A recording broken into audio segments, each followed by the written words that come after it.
வணக்கம். வணக்கம். இப்போ உள்ள காலகட்டத்தில எல்லா கோவில்களுக்குமே மக்கள் போறாங்க. பிரச்சனைகளுக்காக அவங்க போறாங்க.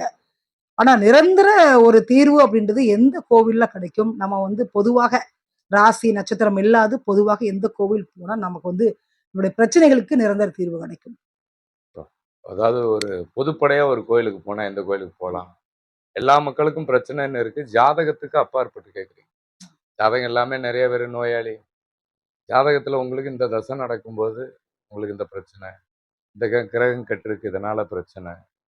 அதே மாதிரி பிள்ளைகள் ஜாதகம் வரைக்குமே சொல்லுவாங்க. இந்த பிள்ளை பிறந்ததுக்கு அப்புறம் அப்பாவுக்கு இப்படி ஒரு வாழ்க்கை. சில பேருக்கெல்லாம் திருமணம் வரைக்குமே ரொம்ப கஷ்டப்படுறோம். திருமணத்துக்கு அப்புறம் பார்த்தீங்கன்னா, ரொம்ப ஹை பீக்ல இருப்பாங்க. கல்யாணத்துக்கு முன்னாடி அவன் ஒண்ணும் இல்லாம இருந்தான்டா. கல்யாணத்துக்கு அப்புறம் தான் நல்ல ஒரு மனுஷனாவே பார்க்க முடியுது அப்படின்லாம் இந்த 7ஆம் இடங்கிறது ஜாதகத்துல அவ்வளோ இம்பார்ட்டன்ட். இப்போ அதனால தான் பொருத்தம் நெறைய பார்த்து கல்யாணம் பண்ணுவாங்க. கணவன், மனைவி அப்படிங்கிறது ஒரு கிரகத்துக்கு ஆப்போசிட் கிரகம் எப்படி இருக்கணும்? அப்போ அந்த தாங்கக்கூடிய சக்தி 2க்கும் இருக்கணும். அப்போ கணவன், மனைவிங்கிறது பொருத்தம் அவ்வளோ இம்பார்ட்டன்ட்டா பார்க்குறேன். அதே மாரி பிறக்கிற குழந்தைய வச்சுமே சில பேர் சொல்லுவாங்க ஜாதகம். குழந்தைங்க ஜாதகம் செல்லாது. சில பேர் சொல்லுவாங்க, இந்த குழந்தை நான் பிறந்ததுக்கு அப்புறம் தான் நல்லா இருக்கு. இந்த குழந்தை வளர, வளர, வளர உங்களுக்கு சூப்பரா இருக்கும். அது ஏதோ ஒரு வழியில எல்லாருமே கடைசியில ஒரு டாக்டர்ட்ட போறோம். ஒரு பேஷண்ட் ஒரு டாக்டர்ட்ட போறோம். ஒரு ஜோசியர்ட்ட போறோம். சுத்தி வாஸ்து பார்க்குறோம். இது எல்லாமே மனிதன் நம்ம இன்னைக்கு இருக்கிற சமூகத்துல நாம ஒரு அந்தஸ்தாகும். எந்த கடன் தொல்லையும் இல்லாத நிம்மதியான ஒரு வாழ்க்கை தேவை. பணம் காசு 2வது. ஒரு நிம்மதியான ஒரு வாழ்க்கை வேணும். இருக்கிற கடன் பிரச்சனை, நோய் பிரச்சனை, மத்த எல்லா பிரச்சனையிலிருந்தும் தீர்வு கிடைக்கும். அப்ப கடைசியில எல்லாருமே டாக்டர்ல இருந்து எல்லாருமே என்ன சொல்லுவாங்கன்னா, நமக்கு மேல அப்ப அந்த ஜோதிடம் உங்களுக்கு இந்த மாரி ஒரு கண்டம் இருக்கு. இறைவன நாடுங்கன்னு சொல்றேன். டாக்டரே ஒரு ஆப்பரேஷன் பண்ணும்போது பல சக்சஸ்ஃபுல். நல்லா இருக்கிற மனுஷனுக்கும் எப்படி இந்த மாரி நடந்தது அப்படிங்கிற மிராக்கிள் நெறைய இடத்துல இருக்கு. இப்போ பாம்பன் சுவாமிகள்லாம் கால் உடைஞ்சப்போ ஏதோ ஒரு ஆஸ்பத்திரியில ஒரு ஃபோட்டோ வச்சிருக்காங்க. காரணம் அவர் எலும்பு தானா கூடுனதா அவரு எழுதி வச்சிருக்காங்க. அப்போ இதெல்லாம் நம்ம இருந்து பார்க்கலனாலும், இறைத்துவத்தை உணர்த்தக்கூடிய விஷயங்கள் இந்த பூமியில இருந்துகிட்டே இருக்கு. அதுவும் நம்ம தமிழ் மண்ணுல நெறையா அந்த காலத்துல ஒரு மந்திரம் படிச்சா ஒரு நெருப்பு ஒரு பக்கம் எரியிறதும், ஒரு மந்திரம் படிச்சா ஒரு நோய் குணமாகும். ஒரு எந்த மந்திரத்தை எந்த நேரத்துல எந்த மாதிரி உச்சாடனம் பண்ணணும். இந்த மாரி நெறைய விஷயங்கள் தெரிஞ்சு வச்சு அதெல்லாம் பண்ணணும். அப்போ எந்த கோயிலுக்கு போனா பிரச்சனை தீருங்கிறத விட, என்ன பண்ணுனா தீருங்கிறது முன்னோர்கள் தெரிஞ்சு அந்த ஓலைச்சுவடிகள வச்சிருந்தாங்க. இதெல்லாம் பிரிட்டிஷ் காலத்துக்கு அப்புறம் நெறைய அழிஞ்சிருச்சு அப்படின்ற மாரி ஆயிடுச்சு. இன்னைக்குமே ஒரு நம்ம ஒரு சில கோயில்கள் எல்லாம் பார்த்தீங்கன்னா, பாரம்பரியமான விஷயங்கள் நெறையா அழிஞ்சிட்டு தான் வந்துரும். நம்ம முன்னோர்களுடைய விஷயங்கள் இன்னைக்கு இருக்கா அப்படின்னா, ஆன்மீகத்துல மட்டும் தான் இன்னைக்கு அது இருக்கு. நடைமுறை வாழ்க்கையில நெறையா நம்மளுடைய விஷயங்கள்லாம் அழிஞ்சிட்டு தான் வருதே தவிர, இன்னைக்கு உழைச்சும், சம்பாதிச்சும் ஏதோ வாழ்றோம், படிக்க வச்சோம் அப்படிங்கிற மாரி போயிட்டு இருக்கு. லைஃப்ல என்ன பண்ணா தீரும்? இந்த ஆன்மீக லைன்ல போறவங்க மேல இன்னைக்கு ஆன்மீகத்துக்கு மேலே ஒரு எதிர்ப்பு வந்துருச்சு. நெறைய பக்கம் ஒரு பிரச்சனை. இந்த கோயிலுக்கு இவங்க இதே வேலைப்பா சாமியார்னாலே ஒரு கெட்ட பேர் வந்துருச்சு. அன்னைக்கு குருகுலம்ங்கிறது எண்ணற்ற குருகுலம். கல்வி கற்கிற இடமே குருகுலம். நல்ல நெறிகள போதித்த இடங்கள் குருகுலம். இன்னைக்கு அந்த கல்வி நிலைகளே பயங்கரமா மாறிருக்கு. உங்களுக்கு ஒரு விஷயங்கள் பண்ணணும், எந்த கோயிலுக்கு பிரச்சனை போனா தீரும் அப்படின்னா, நம்ம இன்னைக்கு நெறைய ஆலயங்கள்ல போவோம். நெறைய ஆலயங்களுக்கு போகும்போது தினமும் பூஜை, புனஸ்காரம் நடந்துகிட்டு தான் இருக்கும்.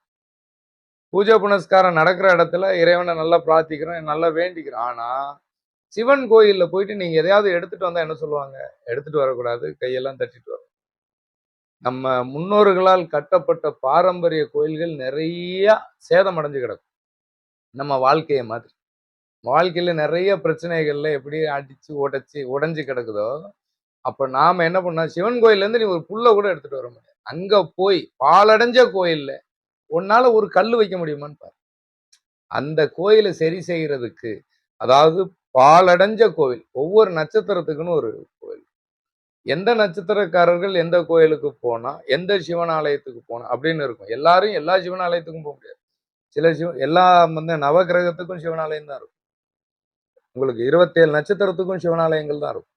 அப்போ அந்தந்த நட்சத்திரக்காரர்களுக்கு உண்டான ஆலயங்களுக்கு எந்த நட்சத்திரத்துக்கு உண்டான ஆலயங்கள்னா உங்களுக்கு வந்து இப்போ அஸ்வினி நட்சத்திரத்துக்கு உண்டான கோவில், பரணி நட்சத்திரத்துக்கு அப்படி 27 நட்சத்திரத்துக்குன்னு ஒரு கோயில் இருக்கும். அதுல எந்த கோயில் பழுதடைஞ்சு நீ போயிற பாரம்பரியமான கோயில்கள், நீ 27 நட்சத்திரத்துக்கும் பழமையான கோயில் தான் இருக்கு இன்னைக்கும். அந்த பழமையான கோயில்கள்ல ஒரு விஷயத்தை சீரமைக்கிறதுக்கு உன்னால முடிஞ்சது. நீ ஒரு இறை தொண்டுங்கிறது என்னன்னா, அந்த இறையை பாதுகாக்கிறது தானே. ஏன்னா, அடுத்த தலைமுறைக்கு நீ அத பாதுகாப்பா குடுத்துட்டு போ.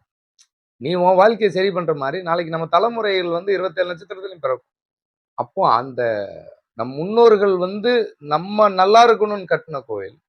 நாம நல்லா இருக்கணும், நம் பின்னாடி வர்ற சந்ததியும் அத தெரிஞ்சுக்கணும். அந்த கல்வெட்டெல்லாம் அழியாம இருக்கணும் அப்படின்னா, நம் பாரம்பரியம், பொக்கிஷம்ங்கிறது ஆலயங்கள்ல நம்பர் 1. அப்போ நம் முன்னோர்கள் வழிபட்ட அந்த ஸ்தலங்கள், பாரம்பரியமான ஸ்தலங்கள்ல உன் நட்சத்திரத்துக்கு உண்டான விஷயங்கள் நடக்கும்போது, அந்த நட்சத்திரத்தினால நீ எந்த நட்சத்திரத்துல பிறந்தியோ, அந்த நட்சத்திர நாள் அன்னைக்கு அந்த கோயிலுக்கு ஏதாவது உன்னால முடிஞ்சது. அங்க புல்லு முளைச்சிருக்கா, புல்ல வெட்டு. கல்லு உடைஞ்சிருக்கா, 4 கல்ல வை. நீ கோயிலுக்கு காணிக்க போடுறத விட, அந்த தட்டுல ரூ. 500 வைக்கிறத விட, ஒரு பரிகாரம் பண்றத விட, ஒரு ஓடு ஒழுகிக்கிட்டு இருக்குதுன்னு அந்த ஓட்டைய அடைக்கிற மாரி, ஒரு கோயில்ல பிளவுபட்டிருக்குன்னு அந்த பிளவ அடைக்கும்போது, உன் வாழ்க்கையில இருக்கிற பிளவுகள் சரியாகும். உன்னுடைய நோய்கள் கண்டிப்பா தீரும். ஏன்னா, நீ இறைவன் வாழ்ற இடத்த சரி பண்ணும்போது, நாம நம்ம வந்து வாழ்ற இடம், குடும்பம் ஒரு கோவிலுங்கிறான். அப்போ அவன் வீடு ஓட்ட, நம்ம வீட்ல இருக்க ஓட்டைய அவன் அடைப்பான். இறைவன் வாழ்ற இடத்துல உள்ள ஓட்டைய அடைக்கும்போது, நம்ம வாழ்க்கையில உள்ள ஓட்டைகள அந்த இறைவன் கண்டிப்பா அடைப்பான். அப்போ அந்த சிதலமடைந்த கோயில்கள் வந்து இன்னைக்கு நெறைய இருக்கு. பாரம்பரியமான கோயில்கள். நான்லாம் ஒரு சிவன் கோயில்லாம் பார்த்தேன். வந்து பழமையான கோயில்கள்ல சுத்தி புல்லு மொளச்சு, அந்த கல்லு மேல நெறைய செடிலாம் மொளச்சு, ஒரு செட்டு போட்டு மழை பெஞ்சா நனையிற அளவு. இங்க எப்படி இருக்குன்னா, பிரசித்தி பெற்ற கோயில்களையும், பரிகாரம் பண்ற கோயில்களுக்கும் போயிட்டே இருக்கேன். நான் என்ன சொல்றேன், அது நீ இல்லன்னா இன்னொருத்தன் போவான். அதாவது பணத்தோட பணம் சேர்றது புகழ் அல்ல. இல்லாதவனுக்கு தானே உதவ சொல்றேன். இப்ப 7 சனி வரும்போது, இல்லாதவனுக்கு தானே தானம் தர்மம் பண்றேன். அப்போ ஒரு பாழடைஞ்ச, உடைஞ்ச, பராமரிப்பு இல்லாத கோயில்கள எழுப்ப முடியுமான்னு பாரு. அதுக்கு உதவ முடியுமான்னு பாரு. அது கண்டிப்பா உனக்கு வாழ்க்கையில மிகப்பெரிய ஒரு பூஸ்ட் குடுக்கும். ஏன்னா, நீ செய்யறது உனக்கு தெரியுதான்னு தெரியாது. நீ நம்புற அந்த இறைவன் எல்லாத்துக்கும் மேல இறைவன் ஒண்ணு இருக்குன்னு நம்புறீங்க அப்படின்னா, நிச்சயமா நாம் அதை செய்யும்போது, அதுக்கு உண்டான பலன் கண்டிப்பா கிடைக்கும். முற்பகல் செய்யின் பிற்பகல் விளை. அப்போ நாம எதை செய்யறோங்கிறது ஒண்ணு இருக்கு. ஒரு பாதையே இல்லாத இடத்துல நீ பாதை உருவாக்குறதுக்கு பேர் தான் பாதை. 100 பேர் நடந்த இடத்துல நடக்கிறதுக்கு பேர் பாதை கிடையாது.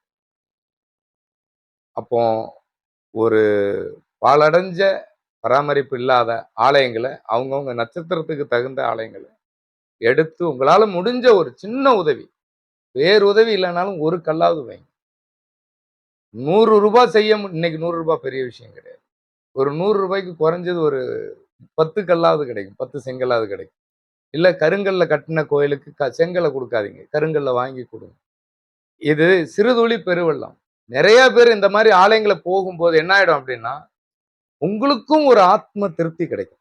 டேய் நம்ம ஒரு இந்த கோயிலுக்கு வந்து நாம வந்ததுக்கு அப்புறம் சுத்தமாயிருக்கு. அதே மாரி அந்த இறைவன் நீ அதுக்கு செய்யும்போது அந்த இறைவன் உன் வீட்டுக்கு வந்து உன் வீட்ல இருக்க பிரச்சனையெல்லாம் கண்ணுக்கு தெரிஞ்சே சுத்தம் பண்ணுவான். நீ உணரல. அதனால உங்க பிரச்சனை தீரணும்னா நெறைய விஷயங்கள போட்டு குழப்பிக்காதீங்க. நமக்கு தெரிஞ்ச அக்கம் பக்கத்துல இருக்கிற சிதலமடைந்த கோயில்கள, பாரம்பரிய கோயில்கள அதுக்காக புதுசு புதுசா கட்டுற கோயிலுக்கு போகாதீங்க. கோயில் நெறைய இருக்கு. பழைய பாரம்பரியமான கோயில் தான் புண்ணியம். என்னைக்குமே பழமை தான் உயர்ந்தது. பழமை தான் சிறந்தது. அதே மாரி முதுமையான, பழமையான கோயில்கள்ல சிறப்பித்து, அதனால ஒரு சிறு தொண்டு. அதாவது சின்ன இறைவனுக்கு சிறு தொண்டு செஞ்சா உனக்கு அதுல பெரிய தொண்டா கிடைக்கும். அப்ப அந்த மாதிரி பழமையான கோயில்கள தேர்ந்தெடுத்து பண்ணுங்க. அதுல உங்களுக்கு நட்சத்திர தாரை, நட்சத்திர ஓரை இந்த மாரி பார்த்து பண்ணுங்க. உங்க நட்சத்திரத்துக்கு அது எந்த கோவில்னு பாருங்க. அதுவும் சிவன் கோயில் உலகில் தலை சிறந்தது.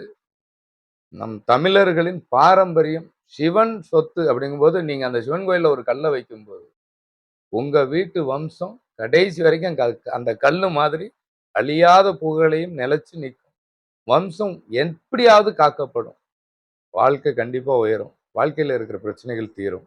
நம்ம வாழ்க்கையில மிகப்பெரிய ஒரு வெற்றியும் கிடைக்கும், ஒரு மாற்றமும் வரும். வாழ்த்து.